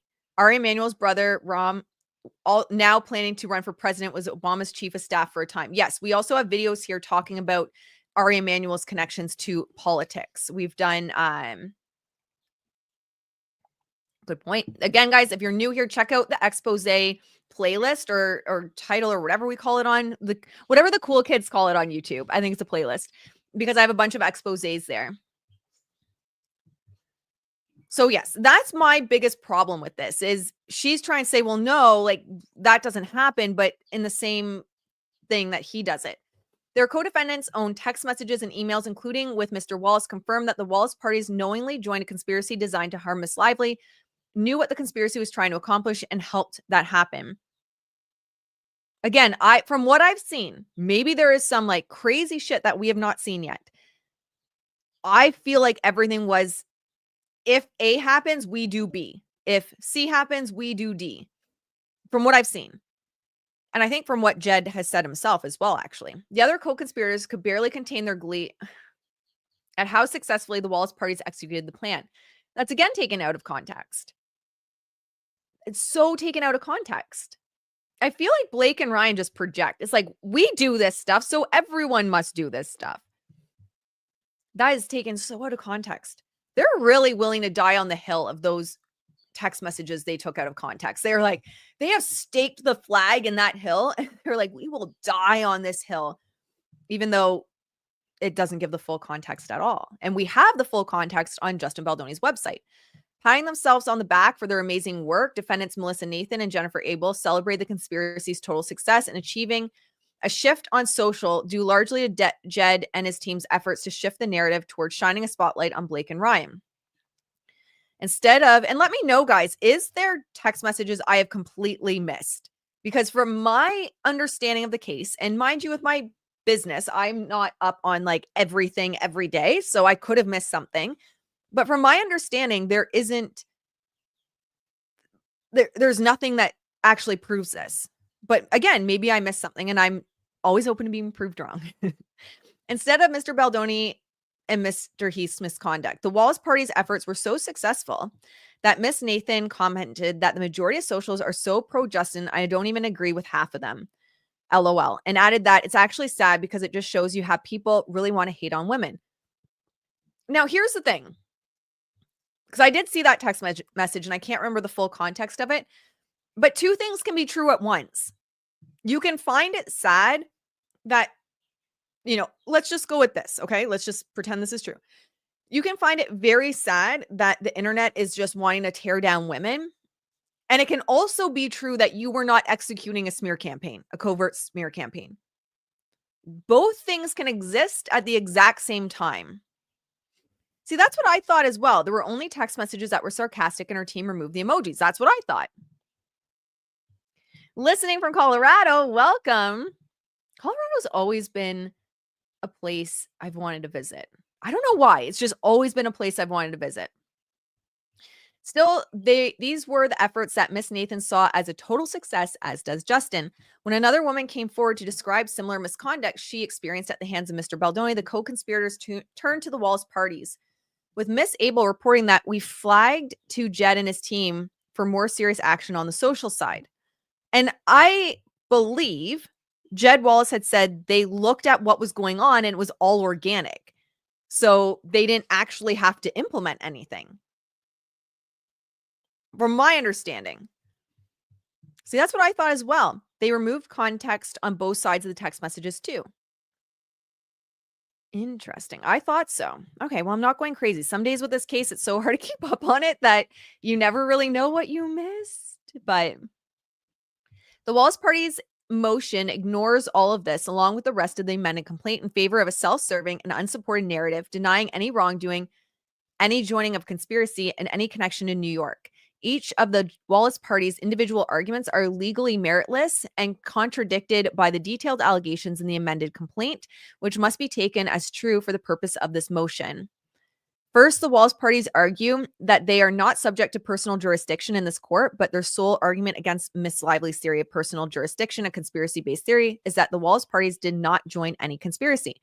To be clear, the Wallace parties do not dispute that a conspiracy existed or that other members of the conspiracy established sufficient contacts with New York, but only that the Wallace parties did not join the conspiracy. Well, wouldn't they, like, because they're defending themselves, I imagine. Like, isn't this whole case against Jed? Anyway, in support of I'm definitely not a lawyer. So, and I don't even play one on TV and I don't even play one on YouTube.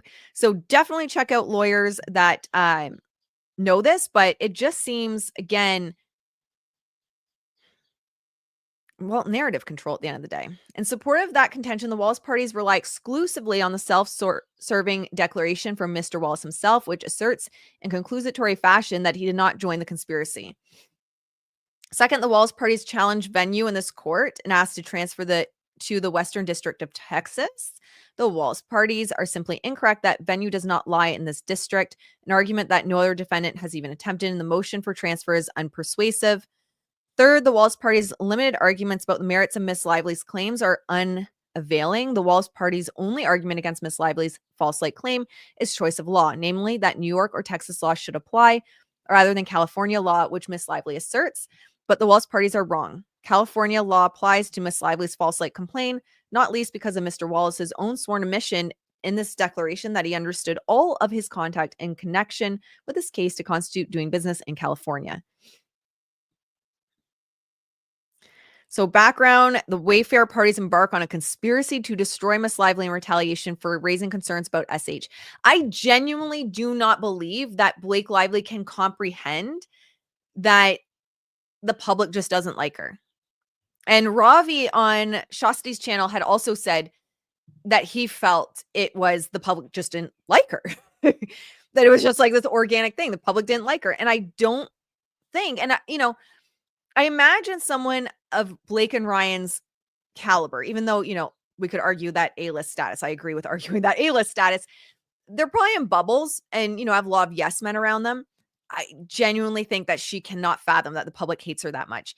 And I've had a lot of community members send me messages because apparently in Justin Baldoni's response with Brian Friedman to Blake Lively, in response to Ryan Reynolds, there's so many documents going up. So Justin Baldoni and Brian Friedman's response to Ryan Reynolds asking to dismiss. I can do another video on this. People have said they're finally bringing up the marketing. Like, you've been talking about it for a while. Yes, the marketing is going to be a big piece of this. We've been talking about the marketing. I don't understand. Ryan and Blake ran ahead with this marketing of grab your friends and your florals. These odd, the whole thing's odd. The scrapbooking, the pop-up scrapbooking and shit, like, it's just all really odd. And then they wonder why people are turning on them, especially when you start to add in the selling of Gigi's clothes and promotion of Gigi's stuff, the alcohol line, the hair line. Like, people were pissed, and rightfully so. So Miss Lively's claims against the Wallace parties, like her claims against their co-defendants, ultimately trace back to Mr. Baldoni and Mr. Heath's harassing and inappropriate behavior on the set of the film, which we still have yet to see proof of. We still have yet to see the proof of it. Those protections include prohibitions on, and I'm willing to have my mind changed in regards to it, include prohibitions on spontaneous improvising of intimate and sexual touching, simulated sex, or nudity, prohibitions on discussions about personal experiences, enter Miss Lively's trailer while she was in a state of undress, and retaliation against Miss Lively for raising concerns, including during publicity and promotional work. As the film's August 6, 2024 New York premiere neared, Mr. Baldoni and Mr. Heath grew concerned about their misconduct would become public, and in a blatant act of retaliation against Miss Lively for bringing her concerns about her misconduct through appropriate professional channels, engaged in a coordinated campaign to destroy her reputation, distract from her own behavior with false narratives about Miss Lively, and get away with their misconduct. To advance those unlawful objectives, Mr. Baldoni and Mr. Heath enlisted a number of co-conspirators, including Mr. Baldoni's billionaire partner. They love adding that. Like, how many, I think in every single filing, they add that. They have to add how much he's worth, who promised to spend $100 million to ruin Miss Lively and her family's lives. Wayfair Studios, and It Ends With Us Movie LLC, together with Baldoni, Heath, and Sarowitz, the Wayfair parties, Melissa Nathan, her company. Oh my gosh, so many people's lives that are destroyed with this. Mr. Baldoni and Mr. Heath shared with these co-conspirators the protections for return to production, which they styled as Miss Lively's grievances. Together, the conspiracy set out to destroy Miss Lively and punish her for having the courage to come forward about the harassment she and others experienced on the set of the film. The she and others, we still don't have proof of the others. Who are the others? Because I really, from what we've seen and what's come out, it seems like those others, those SH letters that somehow leaked on the internet were fake. From what has come out. They might not be, but from what has come out, it has appeared that they are fake. Specifically on August 2nd, 2024, Miss Nathan delivered a proposal to Mr. Baldoni, which included a website to discuss full Reddit, full social account takedown, full social crisis team on hand for anything, engage with audiences in the right way, start threads of theories, discuss this is the way to be fully 100% protected.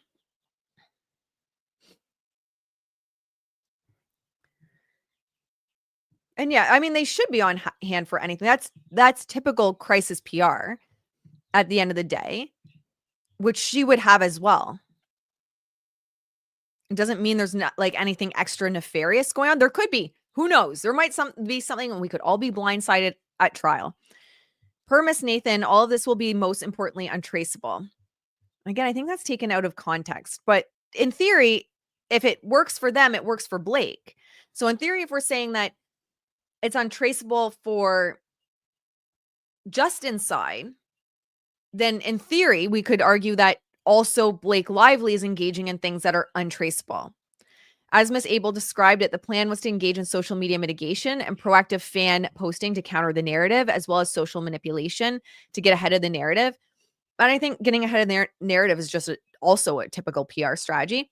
Miss Nathan's plan proposed strategies to advance misleading counter narratives, including pushing Miss Nathan's narrative that Miss Lively had a less than favorable reputation. Well, she does. Like, it's not, Elsie is not paid by, well, maybe she, I don't think she is paid by Justin's team. And she's finding all kinds of things that are less favorable to Blake Lively's reputation and Ryan Reynolds' reputation. And she's not planting stories. She's just finding, and like Elsie's like a little detective out here. I saw someone in the comments say, did you say she's a lawyer now? I died when I saw that. Oh my gosh, I think it's her birthday today, by the way. Make sure you guys go to Elsie's channel and wish her, I believe it's today, a happy birthday. But yes, I saw now that she's being quoted as a lawyer. I think that's hilarious. But, you know, I think, again, it's not planting. People in this day and age, people are finding things out. It's not hard to find things out in today's day and age, unfortunately.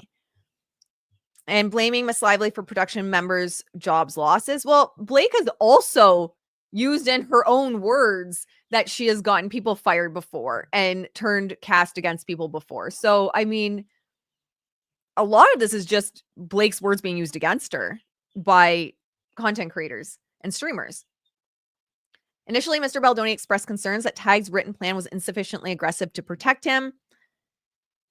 And again, if you know what someone's capable of, like the devil's advocate position of this is if he did say that and he was concerned potentially that it wasn't enough to protect him in this event. If you know what someone's capable of, you would want to feel protected in your PR strategy. It also isn't A plus B equals C. It's not, he's concerned that he's not properly protected. Therefore, it must be like this nefarious, you know, covert thing that they're doing.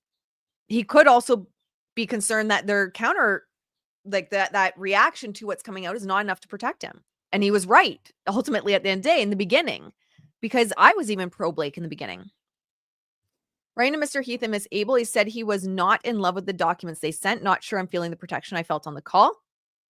I mean, Mr. Baldoni went on to say, wants to feel like Miss Lively can be buried. I have no doubt Blake said stuff about him like that. I have no doubt. And I still want to know how Blake got those documents. I still want to know how Blake got those documents, or not the documents, the text messages, the initial text messages. I can't imagine there was a subpoena. And even if there was a subpoena, it's my understanding that it wouldn't be like, It's Stephanie Jones. There's so many players now. Stephanie Jones, like just handing it over, like, oh, I got a subpoena. Here you go, Blake. It just seems so weird. I don't know. We can't write it down to him. We can't write, we'll destroy her. We'll go to this. We'll do this. We'll do this. We'll do this. Imagine if a document saying all those things that he wants ended up in the wrong hands.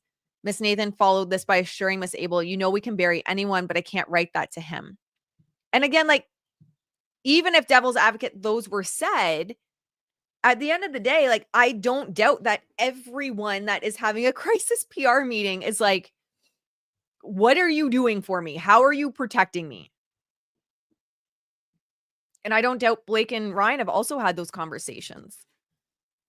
Jed Wallace and Street Relations joined and became an integral part of the conspiracy. Mr. Wallace is a public relations consultant who has described himself as a hired gun with a proprietary formula for defining artists and trends. Well, that's what you want to do as a business person. At the end of the day, you want a formula that no one else has. You want a framework that you've trademarked that no one else has. So if he has that, good for him, because that's the whole point.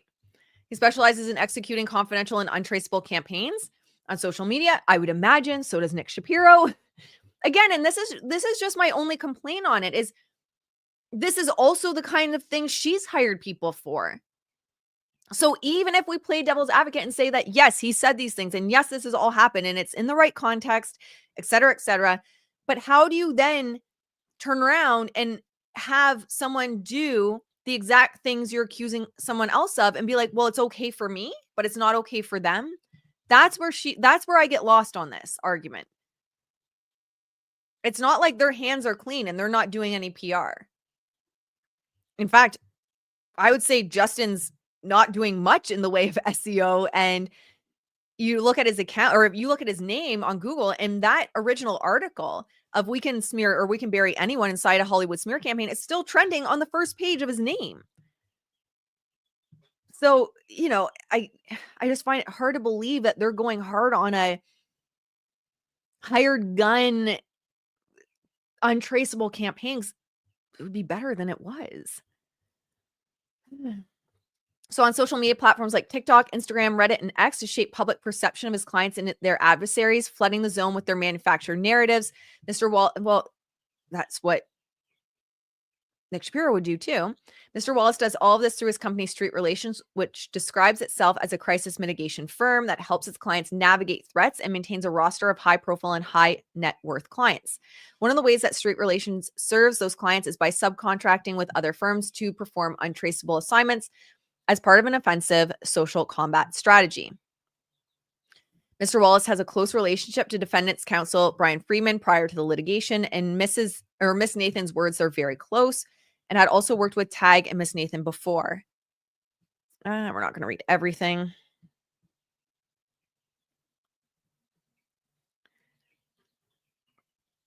Yeah, I don't know. On August 10th, Tag expressly acknowledged the success of the Wallace party's efforts to shift public attention from stories about Mr. Baldoni's misconduct into a manufactured and harmful narrative about Miss Lively. I still think it was organic. And I think I saw a comment up there, someone saying it's organic or it's untraceable because it was organic. I agree.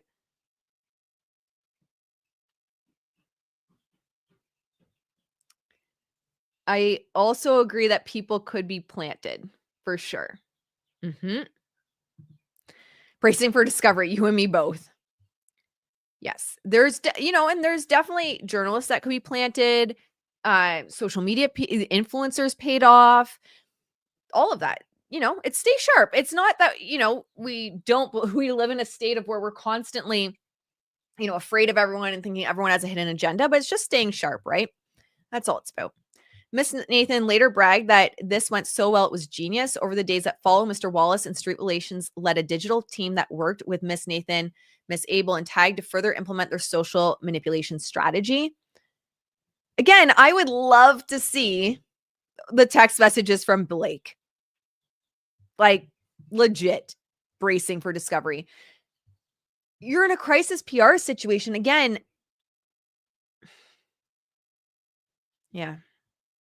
I would just love to see it. I just feel like she accuses people of doing a lot of things that she's done, When an allegation surfaced regarding additional misconduct by Mr. Baldoni, Miss Abel stated, this girl is claiming that Justin invited her up to his hotel room years ago. Miss Nathan advised Miss Abel, let us chat to Jed on this as well. In response to Mr. Baldoni's concerns that he did not want bots defending him online, I really don't want bots defending me. Miss Nathan reassured him that something much more sophisticated was in motion. That's not what happened. Am I losing my mind?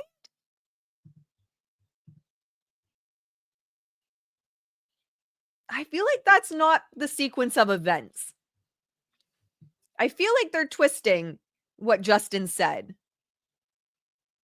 to be something more nefarious. Miss Nathan reassured him that something much more sophisticated was in motion, stating that the other team, a reference to Wallace parties, is doing something very specific in terms of what they do, adding that I know Jamie Heath and Jed connected on this. Maybe I missed something, but I feel like that wasn't the sequence of events. And then they want to move the location, which I don't care to read.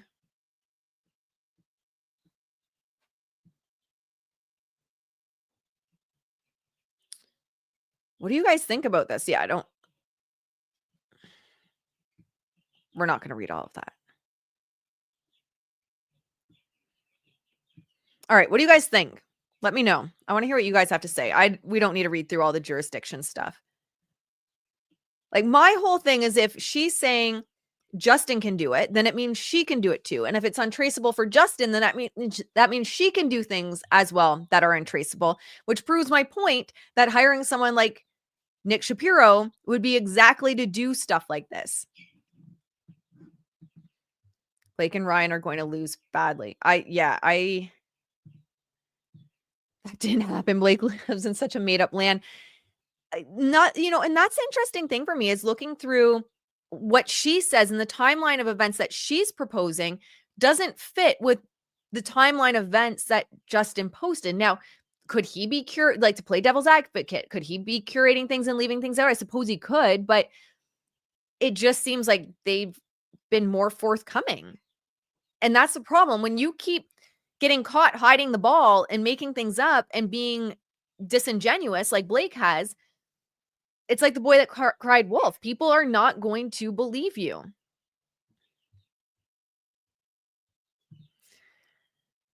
She just tries hard to put quotes in here to make like it's something, but so repetitive in a nothing burger. I agree.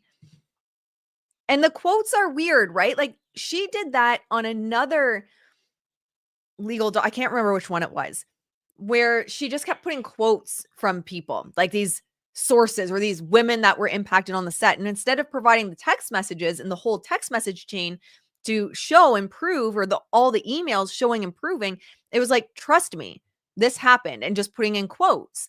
And that's what's happening here too. Like, just put the full text chain, just put it all there for us to see. If you're saying it wasn't curated what you put out, and Justin's team put the entire text chain out, which provides context to what was said, and you're saying, no, they're still lying, then give us the text chain rather than these like random quotes here and there. It's like Ryan's weird fascination with finding every quote from Justin Baldoni from the last 20 years and putting it in his legal documents. Like, it's weird. They just changed the narrative and you read it and you think, oh, this is true. I want to know Ryan's IPO too. Also, did Gordon Reynolds really get credit in It Ends With Us? Yeah. Isn't that wild? It's exhausting. This whole case is just exhausting. I think they are very used to gaslighting people. I agree, but they aren't good at it once any evidence shows that they lied to start with. I agree with that. They really aren't good at it before that, though, either. It just gets worse. The sad thing is that she doesn't see the problem as being her own behavior and attitude. It is actually sad. Therefore, there is hope. There's no hope that things will get better for her. She sees herself as the victim. Yep, I don't think she sees how what she did was inappropriate. And I do still intend on diving into the documents around Brian Friedman and Justin's response to Ryan, because from what you guys have been saying in my DMs is they talk about the marketing, and that Ryan, because he was hired in marketing for It Ends With Us, had a duty of care.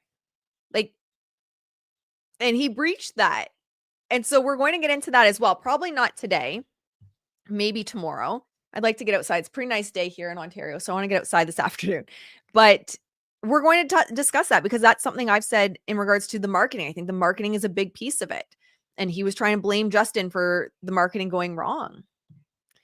Everything supposedly happened in 16 days. All the SH stuff, interesting.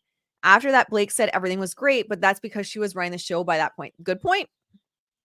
I didn't realize it was just 16 days.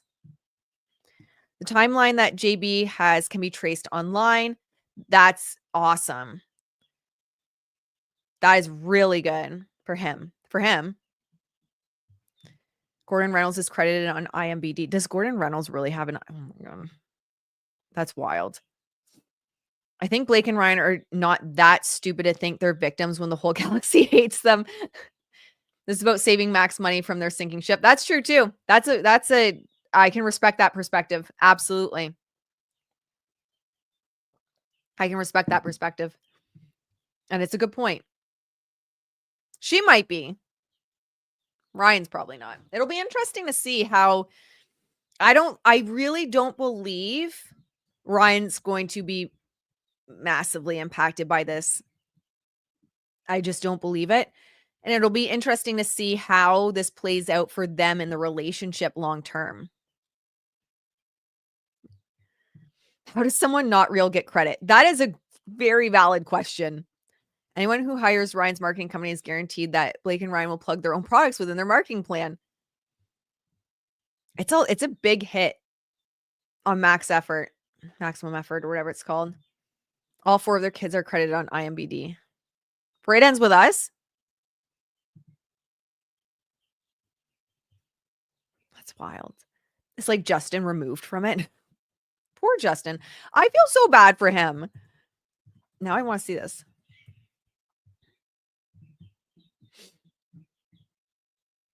They need to remove that picture.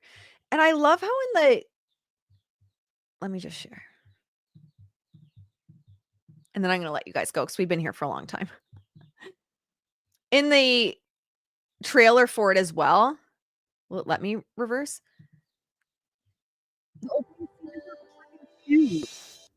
That's wild. I don't want to play it too long so I get copyright struck on stuff like this. But the opening of the trailer is her shoes. I just realized that. So he's still listed as the director. I'm surprised that hasn't been changed.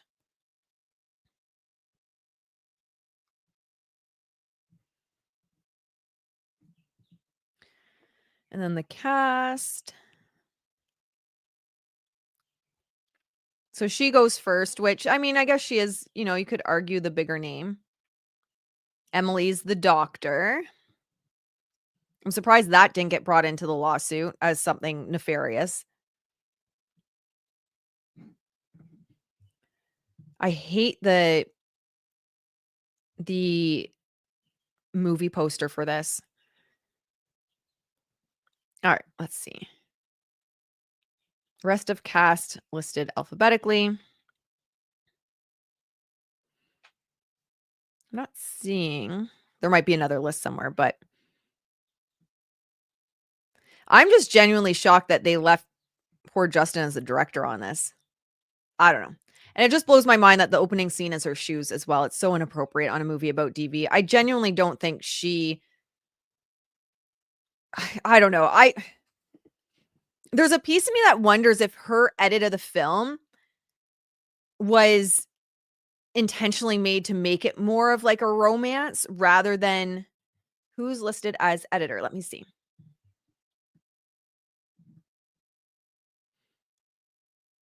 And that's why she took over as well. Like another reason she took over, because if it was, a romance and then they really had their Barbenheimer event because they had the, the romantic comedy with the more serious one. But I think what you guys have mentioned this in the comments in section of my videos, which is so true. What they didn't realize is the Oppenheimer and Barbenheimer was actually It Ends With Us.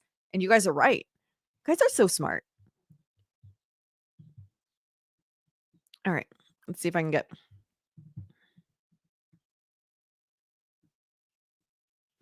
So cast. Editors, Una Flattery and Rob Sullivan.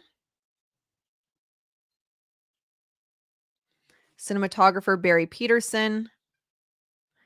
Composers, Duncan Blickenstaff and Rob Simonson. I'm going to be honest, there's so many names flying around for this, so you guys might recognize some of those names better than me. Yeah. Deadpool was the Barbie, exactly. That's where they messed up, exactly. Whereas the Oppenheimer was It Ends With Us, and that's exactly what they messed up.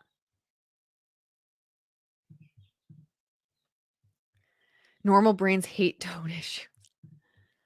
There's a video of Blake specifically saying It Ends With Us is not about DV. Yeah, and I watched it again. I streamed it again the other day just to look at it through like just a lens of what was she going for here.